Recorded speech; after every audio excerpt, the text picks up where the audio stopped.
చంద్రబాబు ధృవీకరణ. తెలంగాణ రాష్ట్రంలో చాలా కాలంగా ముఖ్యంగా కనిపించకపోయిన తెలుగుదేశం పార్టీకి ఈ రాష్ట్రంలో బలమైన పునాది ఉందనేది నిజం. 2014లో జరిగిన తొలి తెలంగాణ అసెంబ్లీ ఎన్నికల్లోనే టీడీపీ 19 ఎమ్మెల్యే స్థానాలను గెలిచిన ఘనత సాధించింది. ఇది పార్టీకి అప్పుడే ఉన్న బలాన్ని చాటింది. అయితే 2023 తెలంగాణ ఎన్నికల్లో టీడీపీ పోటీ చేయలేదు. ఆ సమయంలో ఏపీలో వైఎస్ జగన్ రాజకీయ దాడులు తీవ్రంగా ఉండటంతో చంద్రబాబు దృష్టంతా ఆంధ్రప్రదేశ్ పైనే కేంద్రీకృతమైంది.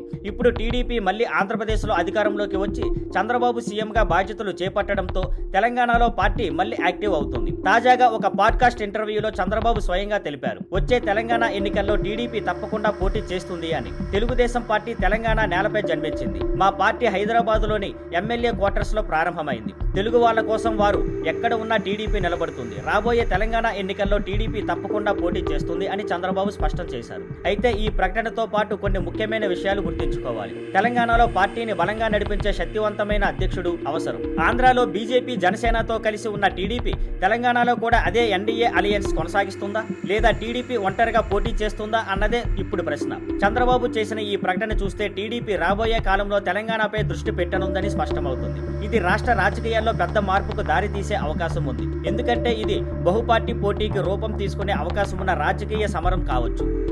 Thank you for watching. Please like, share and subscribe.